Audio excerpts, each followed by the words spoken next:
Bonsoir, nous intervenons dans le cadre des conférences du jeudi, cycle de conférences annuelles organisé par les archives départementales de Haute-Marne, l'association Archéolona et la ville de Saint-Dizier, à hauteur d'une conférence par mois. Et ce soir, ce mois-ci d'ailleurs, c'est nous. Nous regrettons de ne pas pouvoir vous faire cette présentation à l'ancienne, dans une salle avec une possibilité d'échanger ensemble. C'est donc un exercice nouveau pour nous et nous espérons qu'il vous plaira. Donc, je suis Isabelle Richard, archéologue du funéraire à l'INRAP et responsable d'opération de la fouille de Saint-Mémy. Et pour m'accompagner, un petit peu loin de moi, Stéphanie Desbrosses de Gaubertière, également archéologue du funéraire et qui a évidemment fait partie de l'équipe de la fouille de Saint-Mémy. Nous allons vous présenter la fouille de l'hypogée de Saint-Mémy. À l'heure actuelle, l'étude étant en cours, le présent exposé se repose sur les premières données. Donc en juillet 2018, un diagnostic réalisé à Saint-Mémy, dans la Marne, en amont d'un projet de construction, révèle des traces d'occupation de la période du néolithique et de l'âge du fer. Il en résultera une prescription de fouille par le service régional de l'archéologie sur une surface de 5000 m². Donc là, vous voyez sur la diapositive, en bas à droite, sous mon curseur, le plan de l'opération de diagnostic. Donc les grandes tranchées, les grands rectangles sont les tranchées faites à la pelle mécanique pour sonder le sous-sol et vérifier la richesse archéologique du site. Donc en 2019, la fouille préventive a permis la découverte fortuite d'une tombe en hypogée du néolithique récent, exceptionnellement bien conservée. Cette opération archéologique initiale, réalisée par l'INRAP, s'est déroulée en juillet 2019 sur une durée d'1 mois. Elle a permis la mise au jour de 3 fosses préhistoriques contenant des os humains datés du néolithique moyen, c'est-à-dire entre 4300 et 3800 ans avant notre ère, que vous voyez peut-être très mal les petits ronds en vert clair. 4 fosses apparentées à des fosses de chasse, dont la datation imprécise pour le moment se situe entre le néolithique et l'âge du fer. Ce sont les plus grosses taches vertes foncées. 4 fosses apparentées, 4 sépultures de la Taine ancienne, entre le milieu du 5e et le début du 4e siècle avant notre ère, les 4 rectangles rouges ici, et un fossé et les traces d'une exploitation de sable récent. C'est au cours du nettoyage d'une grosse fosse ovalaire et d'une structure linéaire attenante, en partie perçue au diagnostic, que l'on s'est aperçu qu'il s'agissait d'une seule et même entité.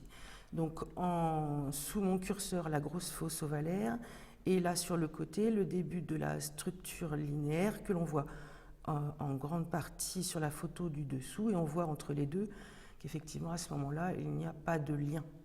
Mais c'est au nettoyage, et on voit à droite qu'en fait le lien était un tout petit peu plus bas.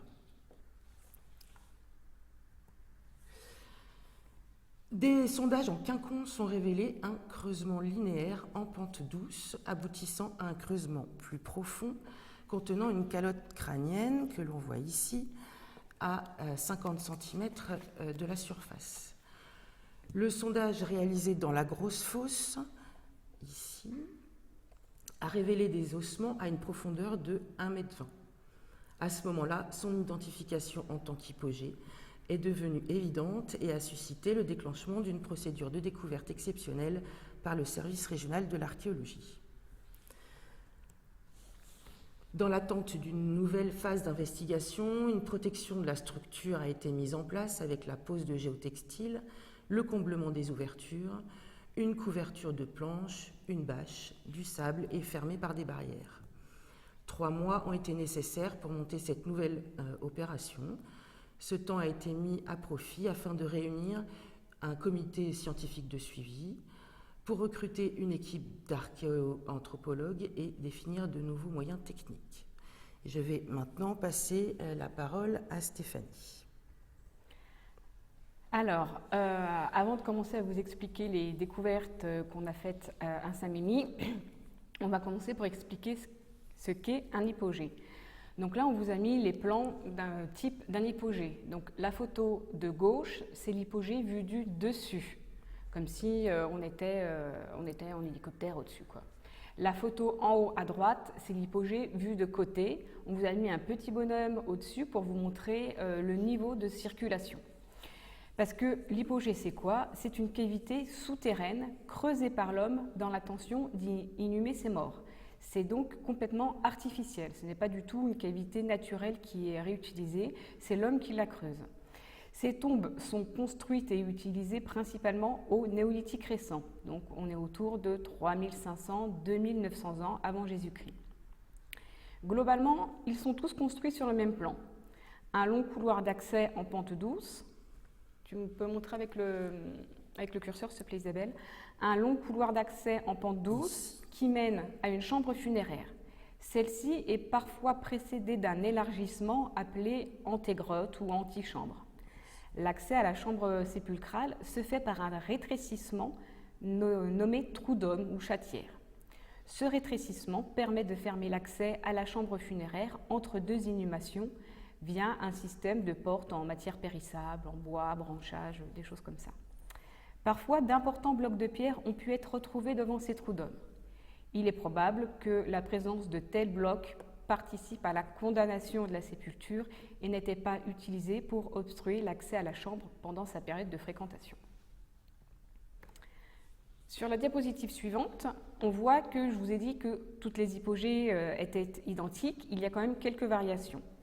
Sur la photo de gauche, on voit encore des plans d'hypogées vus du dessus. Comme celle de droite, c'est aussi des hypogées vues du dessus. Donc on voit que les chambres peuvent différer les unes des autres par leur surface, leur aménagement interne. Ces dernières peuvent être de forme rectangulaire ou ovalaire, posséder une chambre unique ou plus rarement 2 chambres, comme sur le plan qu'on vous a mis à droite sur l'écran. Dans ce cas-là, les 2 chambres sont séparées par des piliers. Elles peuvent aussi présenter des banquettes sur le pourtour ou pas.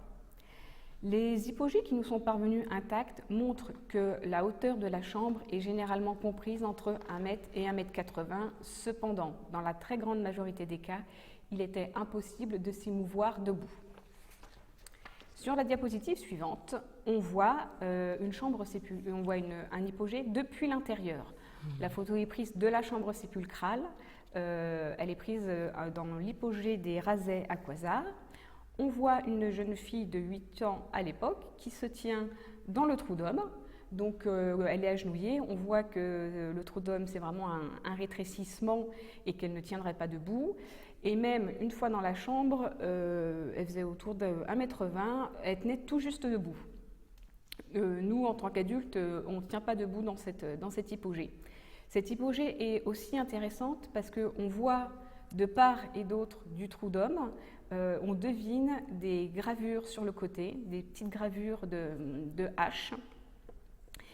Et en fait, en regardant sur la diapo suivante, on voit que ces hypogées sont connues car certaines renferment des gravures ou des dessins. Alors attention, c'est des choses qui sont plutôt rares. Ainsi, il y a plusieurs centaines d'hypogées qui sont connues, seule une dizaine renferment des gravures. La plus connue est la représentation féminine découverte dans l'antégrotte d'un hypogée au Rasets à Quasar, dans la Marne. Et on connaît aussi des représentations de haches. Pour l'instant, la symbolique et la fonction, l'emplacement de ces gravures restent toujours très discutés. Quand on sort de ces hypogées et qu'on s'intéresse un peu à l'environnement, on s'aperçoit que ces tombes sont souvent organisées en nécropoles. Ainsi, sur le site de Chouilly, le site qui est à droite sur l'écran, ce sont 8 hypogées qui sont découverts dans un diagnostic. À Quasar, les Razais, là où il y a donc l'hypogée avec la gravure féminine, ce sont pas moins de 37 hypogées qui sont reconnues. Les fouilles étant anciennes, on ne connaît pas le rythme de création de ces hypogées. S'agit-il de tombes communautaires, construites les unes à la suite des autres, au fur et à mesure des besoins, ou plusieurs tombes ont-elles pu fonctionner en même temps, car chacune était réservée à une famille, un groupe, une maisonnée? Pour l'instant, nous n'en avons aucune idée. Si on s'éloigne encore et on s'intéresse à l'environnement et à l'implantation de ces tombes collectives, on a vu tout à l'heure que le site de Saint-Mémy s'implante en rive droite de la vallée de la Marne.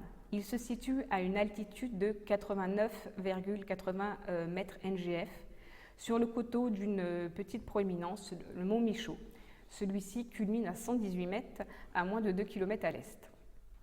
La sépulture est orientée sud-est-nord-ouest, elle est perpendiculaire à la pente et parallèle à la Marne. Et cette situation interpelle. En effet, la grande majorité des hypogées connues dans la Marne se situe à l'ouest du département, entre Épernay et Cézanne. Tu peux montrer avec la flèche, s'il te plaît, Isabelle? Épernay. Ils sont principalement installés sur les flancs orientaux du plateau de Brie, donc toutes les petites étoiles que vous voyez à gauche sur l'écran. Ce terrain en relief se prête bien à des creusements souterrains et le sous-sol crayeux est assez stable pour permettre de larges ouvertures en sécurité. Le plus grand corpus connu à l'heure actuelle se situe dans les marais de Saint-Gon, où la cuesta est percée par la rivière du Petit Morin. C'est le tout petit paquet d'étoiles en bas à gauche. Vous voyez donc que l'hypogée de Saint-Mémy, qui lui est à droite sur l'écran, s'implante environ à 25 km à l'est de celui-ci. Cependant, à l'est de la concentration connue. Cependant, elle ne prend pas place dans une zone vierge de vestiges funéraires de la même période. Ainsi, sur la commune de Saint-Mémy, une sépulture collective a été découverte et détruite lors de l'exploitation d'une sablière à 1 km à l'ouest de la fouille. À 3 km au nord-ouest de Saint-Mémy, à Châlons, 3 autres hypogées ont été découverts lors de l'exploitation d'une balestrière. Enfin, tu montes aussi sur l'écran, s'il te plaît, toutes les petites... Oui. Et enfin, à 15 km de Saint-Mémy, un hypogée est fouillé dans la vallée de la Velle à Bouy. Bien que ces découvertes soient peu nombreuses, elles démontrent la présence de ce type de structure ailleurs que sur les flancs du plateau de Brie. Nous allons maintenant faire un petit peu d'historiographie. Les hypogées champenois apparaissent dans la littérature archéologique au XIXe siècle. La plus ancienne découverte répertoriée fut réalisée en 1806 sur les flancs de la butte de Saran à Chouilly, près d'Épernay. Mais ce type de sépulture collective n'acquérera une renommée internationale qu'en 1872 avec les fouilles entreprises à Courgenay et à Quasar par un jeune chercheur de 19 ans, le baron Joseph de Baye, qu'on vous a mis en photo. Ce dernier explore alors méthodiquement les coteaux crayeux de la vallée du Petit Morin, ce qui explique l'importante concentration d'hypogées connue dans cette zone. Ces recherches sont couronnées de succès, puisque 2 ans plus tard, il revendique avoir fouillé 120 hypogées. En partant de comparaisons ethnologiques, qui veut que dans certains pays d'Afrique, on enterre le défunt dans la case où il est mort, le baron de Baye émit l'hypothèse qu'une partie des hypogées servait d'habitation avant d'accueillir les défunts. Une fois qu'un individu était inhumé à l'intérieur, la grotte devait être abandonnée. Bon, les recherches ultérieures invalideront cette théorie. Comme nous l'avons vu précédemment, les hypogées n'ont été creusées que pour servir de tombeau. La fouille des 120 hypogées par le baron de Baye et ses ouvriers livre un mobilier abondant, qui est en partie publié dans un livre intitulé « L'archéologie préhistorique ». Malheureusement, il est aujourd'hui quasiment impossible de rattacher le mobilier décrit à un site en particulier et encore moins à un monument. Ainsi, les lames de silex, les parures de coquillage ou les perles en calcaire sont décrites, parfois finement illustrées, comme on vous a mis là sur l'image, mais il n'y a aucune information sur l'origine de l'hypogée, dans quel hypogée exactement ces parures ont été trouvées, et encore moins d'informations sur sa position dans la structure ou le nombre d'objets par monument. Il en va de même pour l'approche biologique. Nous ne connaissons pas le nombre d'individus dans chaque hypogée, ni l'organisation des monuments. Le baron de Baye relève quand même que tous les individus inhumés semblent déposés tels que et que leurs connexions naturelles sont préservées. Il constate aussi la présence d'os incinérés. Le seul relevé de squelette qu'on a est celui qu'on vous a affiché là à gauche sur l'écran et qui représente un cas rare d'un hypogée contenant uniquement 2 inhumations.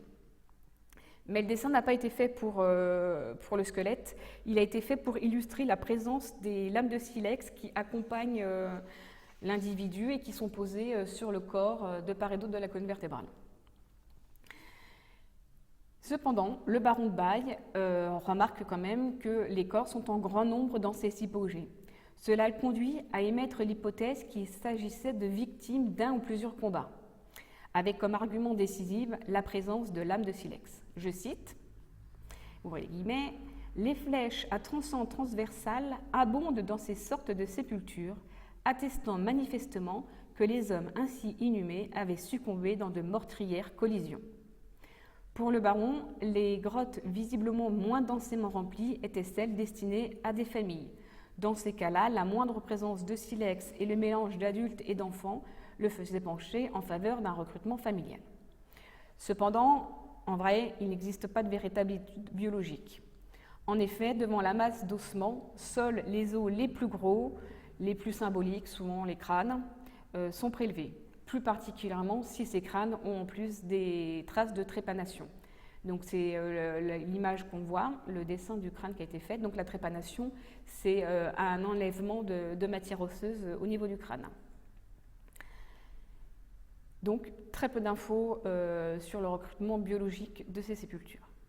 Par la suite, le Chalonnais Émile Schmitt ou encore Auguste Roland et son gendre Pierre Hue de Villevenard poursuivent l'exploration, mais à un rythme bien moins soutenu et leurs fouilles sont mieux documentées. Toutefois, le véritable bond méthodologique n'intervient qu'en 1960, lorsque André Leroy-Gourand entreprend la fouille de l'hypogée des Mours Noirs au Mesnil-sur-Oger. Une fouille fine des ossements in situ, puis un enregistrement précis sont pratiqués pour la première fois sur une sépulture de ce type. Cette méthodologie révolutionne la connaissance des pratiques funéraires de cette période et en fait un site de référence. Elle invite notamment à comprendre que ces sépultures collectives ne sont pas des lieux fermés et figés, mais au contraire des structures complexes dont l'utilisation s'étale sur une période plus ou moins longue. Ainsi, cette méthodologie permet de comprendre le fonctionnement de la structure. Donc, en partant de la gauche, nous voyons toujours, vu du dessus, le relevé de chaque ossement. Sur la partie centrale, le relevé de chaque ossement a permis la restitution de l'emplacement des corps.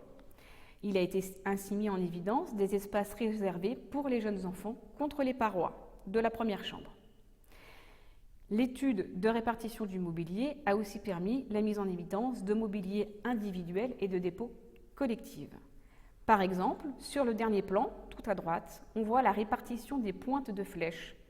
Dans certains cas, ces flèches, parfois en paquets, ont pu être rattachées à un individu en particulier, montrant le caractère individuel de cet objet. Depuis les années 60, seulement 7 nouveaux hypogées ont été fouillés. Mais malheureusement, dans la plupart d'entre eux, les travaux entraînant leur découverte, c'est-à-dire un engin agricole traversant la voûte, ou des animaux fouisseurs, avaient plus ou moins perturbé la disposition originelle des squelettes. 2 exceptions cependant. L'hypogée fouillée en 1968 à Loisy-en-Brie, dont on voit le plan là, sur l'image, fouillée sous la direction de Bernard Chertier.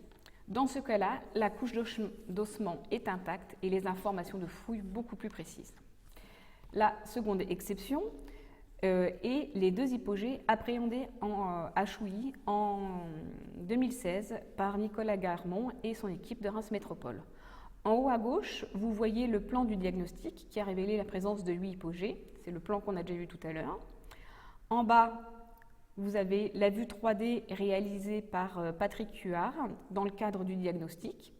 Donc, c'est l'exploration d'un hypogée intact dont la voûte ne s'est pas effondrée, mais dont la chambre funéraire a déjà été visitée et vidée.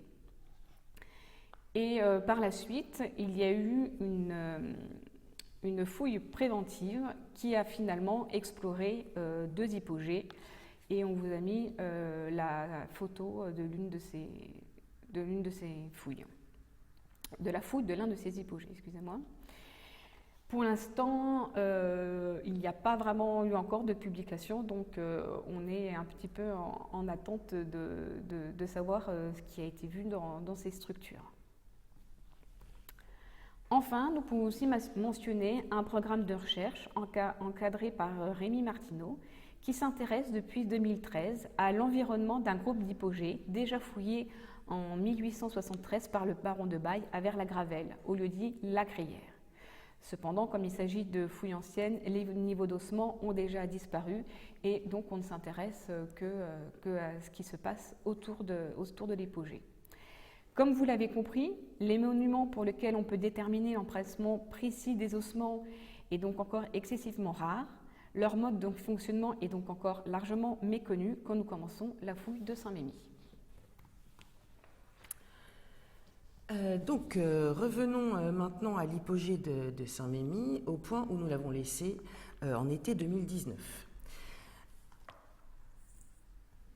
Mais avant le redémarrage de la fouille, une investigation à la sonde champenoise est réalisée aux abords de l'hypogée pour vérifier qu'aucune autre structure ne soit présente, sachant que, comme l'a expliqué Stéphanie, les hypogées peuvent être organisées en nécropoles. Donc vous avez sur la photo de gauche l'utilisation de la sonde champenoise revue au goût du jour. Donc là, vous avez un fer à béton que nous avons enfoncé à coups de masse pour tester les changements de couche du sous-sol. Cependant, des vides ressentis à l'enfoncement de la sonde à proximité immédiate de la structure nous convainc d'entreprendre en complément une étude géophysique. Donc à droite, vous voyez le géoradar qui s'apprête à prospecter autour de notre hypogée. Les résultats de cette étude, loin de nous rassurer, ont suscité quelques sueurs froides. En effet, l'image vous montre en gris les zones de vide, la plus grosse se trouvant à quelques mètres au nord de l'hypogée et prenant la même orientation, avec au milieu une autre zone sans vide, interprétée à ce moment-là comme un effondrement. Donc, lors du redémarrage de l'opération, nous avons commencé par tester ce vide afin de savoir si nous avions un second hypogée à proximité du premier. Finalement, ces vides correspondaient à des tassements de couches géologiques, en grande partie colonisés par de nombreux fouisseurs. Et donc, nous avons des images des nombreuses galeries magnifiques faites par ces fouisseurs. La fouille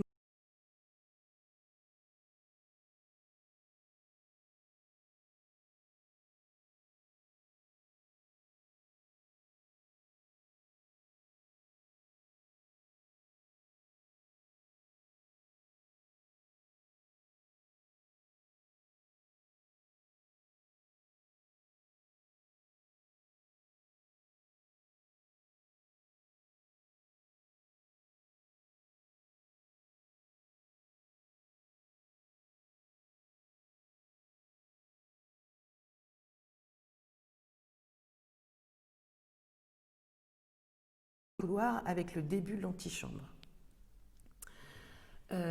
Une coupe longitudinale a été effectuée dans la chambre afin d'appréhender la dynamique de remplissage et des prélèvements micromorphologiques ont été effectués à des endroits stratégiques afin d'étudier les aménagements et le comblement de l'hypogée.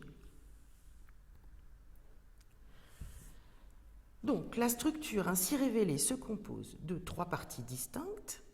Un couloir en pente douce à 8 degrés, de 3,80 m de long pour 50 cm de large en moyenne, conservé sur une profondeur de 6 à 40 cm. Vous avez une photo en bas qui vous montre donc la photo de profil de l'intégralité de l'hypogée.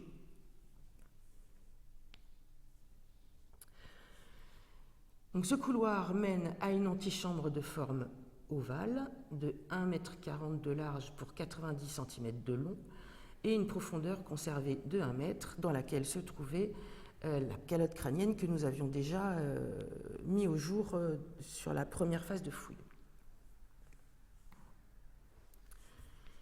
Cette antichambre permet d'accéder à la chambre funéraire par un passage étroit, qualifié de chatière ou de trou d'homme, que nous a montré Stéphanie tout à l'heure.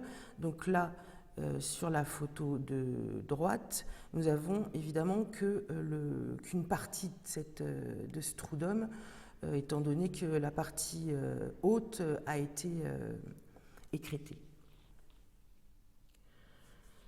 La chambre, elle, est de forme ovalaire et couvre une surface de 6,6 m² avec une longueur de 3,30 m et une largeur de 2 m pour une profondeur maximum conservée d'environ 1,55 m.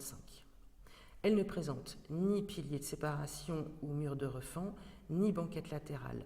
L'effondrement du plafond a comblé la chambre de sédiments, la protégeant ainsi d'éventuelles profanations. Malheureusement, l'érosion importante du site n'a pas permis d'avoir une vision complète de la séquence stratigraphique jusqu'au niveau de circulation de l'époque. Ce dernier peut cependant être estimé par l'analyse géomorphologique à au moins 1 mètre au-dessus du niveau actuel. Quand la fouille manuelle du comblement de la chambre a atteint le sommet de la couche d'ossement, le topographe a effectué un relevé photogrammétrique des parois de la partie supérieure de la chambre. L'observation de ces parois a permis la mise en évidence de plusieurs traces pouvant provenir d'outils utilisés pour le creusement de la structure. Donc, sur la photo en bas à gauche, vous voyez des sortes de pics, de pics d'outils, enfin, on suppose. Face à cette découverte, nous avons pris la décision de faire un prélèvement en bloc du fragment de la paroi à des fins de moulage et d'études dans des conditions plus favorables. La photo en bas vous montre le fameux prélèvement quand il est arrivé dans nos locaux bien à l'abri. Après l'acquisition de ces premières informations, il a été décidé, pour des raisons de sécurité, car les bords étaient assez friables, mais aussi de facilité pour la fouille minutieuse qui allait suivre, de descendre mécaniquement les abords de la chambre jusqu'au niveau des premiers ossements.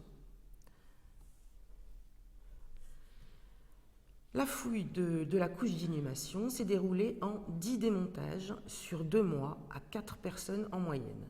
Elle a été réalisée à l'aide d'aspirateurs avec prélèvement intégral du sédiment par passe et par carré de 1 mètre maximum de côté, chaque carré ayant été subdivisé en carrés de 50 cm pour l'enregistrement des éléments mobilisés à la fouille. Chaque élément, os, mobilier et faune, a été enregistré en numérotation continue par passe, identifié précisément et positionné par sa phase d'apparition, son orientation et son altitude. Dès la phase de fouille, certains ossements affichant des cohérences anatomiques ont été traités comme des entités anatomiques. Chaque pièce osseuse et chaque entité ont fait l'objet d'une estimation d'âge et de sexe au moment du démontage, permettant d'avoir une première évaluation de la population inhumée, ce au plus tôt de l'intervention. Sur la diapo, vous voyez en bas à droite une image redressée de l'intégralité d'une des passes sur lesquelles nous avons noté les fameuses entités anatomiques, qu'on voit déjà des squelettes très bien se dessiner. Et en haut, vous voyez les photos plus précises par carré qui nous permettaient de noter chaque os avec son numéro pour pouvoir les inventorier. Et je vais repasser la parole à Stéphanie. Alors, on va maintenant parler un petit peu des pratiques funéraires. Parce que la question, quand on est devant cet amados, est de savoir si les corps se sont décomposés sur place, c'est-à-dire qu'on a amené le cadavre et que le corps s'est décomposé dans la tombe, ou est-ce que les cadavres se sont décomposés dans un autre endroit et on est venu amener les ossements secs, comme un ossuaire en fait. Alors, à l'heure actuelle, ce que nous pouvons dire du mode des pratiques funéraires et du mode de fonctionnement du monument. La couche d'inhumation fait une quarantaine de centimètres d'épaisseur. Elle a livré plus de 7400 os ou fragments d'os humains. Comme vous l'a dit Isabelle, ils ont été tous individuellement cotés et prélevés dans un petit sac avec leur petit numéro. Ceux-ci sont répartis sur presque toute la surface de la chambre, en laissant juste un espace vide d'une cinquantaine de centimètres devant l'entrée. Les secteurs les plus denses se trouvent le long des parois et plus particulièrement vers le fond de la chambre. C'est le cas de la photo en haut à droite où on montre le fond de la chambre et cet amas d'os assez impressionnant. Les observations de terrain ont permis de mettre en évidence qu'un certain nombre d'individus est en position primaire, c'est-à-dire qu'il a été déposé dans la tombe à l'état de cadavre et qu'il s'est décomposé sur place. Comme vous a montré Isabelle tout à l'heure, tu peux peut-être remontrer avec la souris. En bas à droite, on peut suivre un squelette intégralement. On part du crâne, les membres supérieurs, les bras, la colonne vertébrale, le bassin, les jambes. Donc on voit que l'individu a été déposé entier. D'autres ossements apparaissent sans cohérence anatomique et pourraient avoir été manipulés. Donc ça, c'est l'étude qui va nous permettre, nous l'espérons, de savoir si des ossements qui sont seuls, un bras qui est seul, c'est juste un bras qui a bougé et qu'on va pouvoir réattribuer à un squelette qu'on a vu, ou est-ce que c'est un bras qui reste un bras en trop et qui a peut-être été ramené de l'extérieur. Pour voir ces cohérences, on voit ce qu'on appelle des articulations labiles. Donc là, c'est les photos qu'on vous a mis. C'est des articulations qui rompent, qui se dissoudent en premier. Et donc là, on voit des fragments de colonne vertébrale ou sur la photo du bas, des fragments, des mains qui sont encore en très bonne cohérence. Et pour nous, ce sont des indices que le cadavre s'est décomposé sur place. Mais, parce que ça serait trop simple, on a aussi dans un secteur parmi les plus denses, donc un secteur tout au fond de la chambre, on a relevé plus d'une centaine de fragments d'os humains brûlés. Donc ils sont dits en position secondaire. Ça veut dire que, vu qu'il n'y a pas de traces de feu dans la structure, on voit que la structure n'a pas brûlé. Vu que ces ossements brûlés sont mélangés avec des ossements non brûlés, pour nous, ce sont des indices comme quoi ces ossements ont été brûlés à l'extérieur de la structure et ramenés à l'intérieur. C'est donc ce qu'on appelle des os en position secondaire.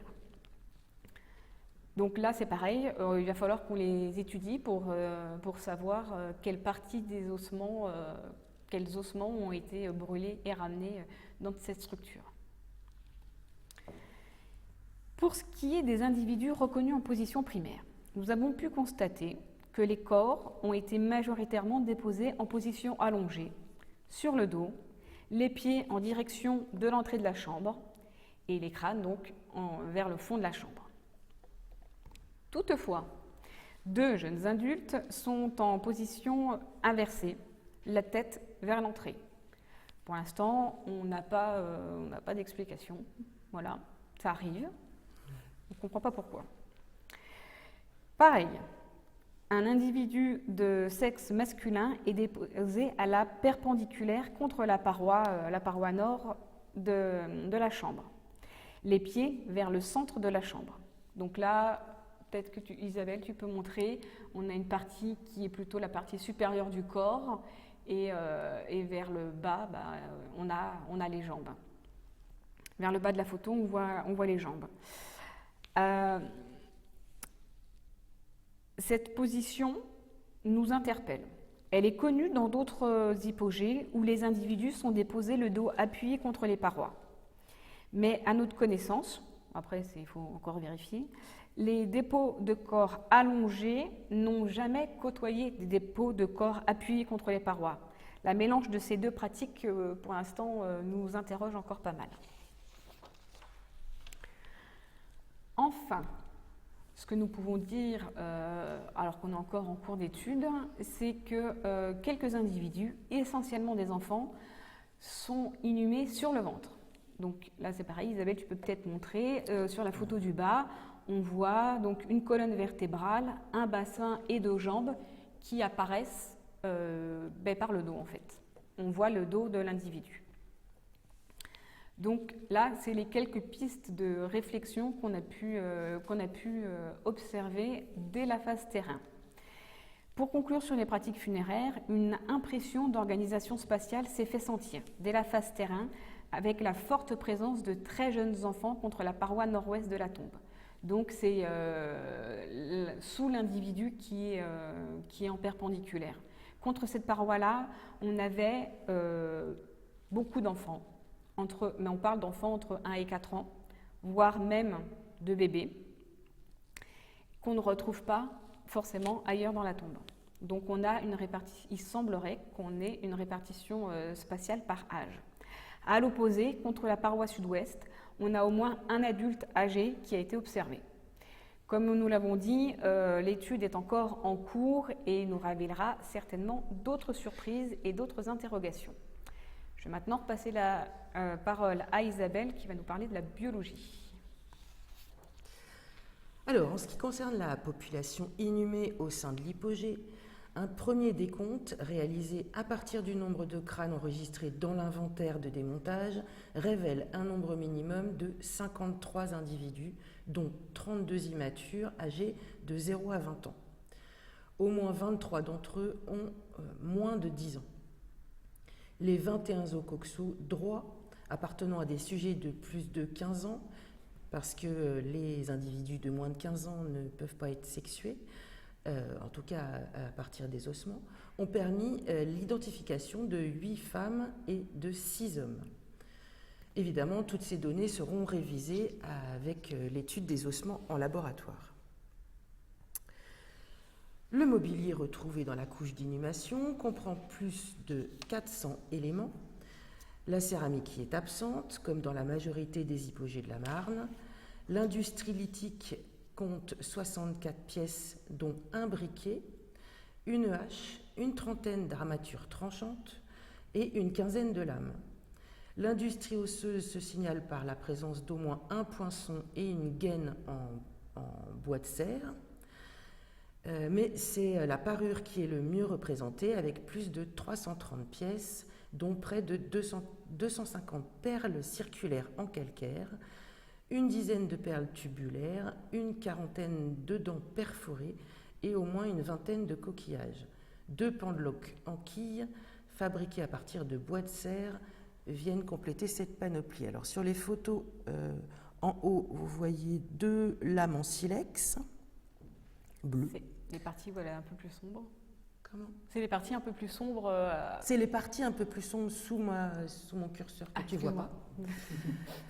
En bas à gauche, vous avez une canine perforée, une canine d'animal.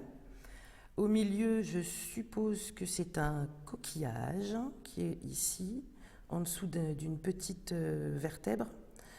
Et à droite, le fameux pendentif en quille en bois de serre.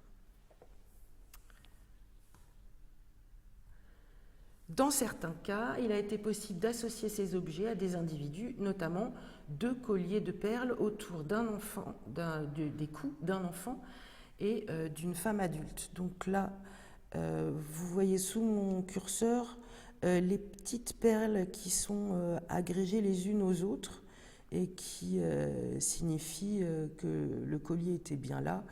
Dans mon souvenir, il devait passer aussi en dessous des vertèbres, c'est-à-dire en dessous du cou.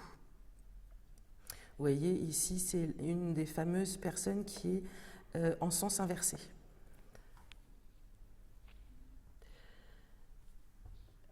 Dans certains... oui, c'est ça. Et l'analyse de la dispersion des objets permettra sans doute, à l'instar de ce qui a été observé sur d'autres sites, d'appréhender les modalités de ces dépôts. On peut d'ores et déjà mentionner le dépôt de la hache, que vous voyez en gros plan à gauche. Dans la partie antérieure de la chambre sépulcrale, sa disposition au niveau du seuil d'entrée, la part entrée, à ce qu'on appelle un dépôt collectif. Cet assemblage de mobilier est caractéristique de ce qui a été retrouvé dans les hypogées pour lesquels les informations sont disponibles.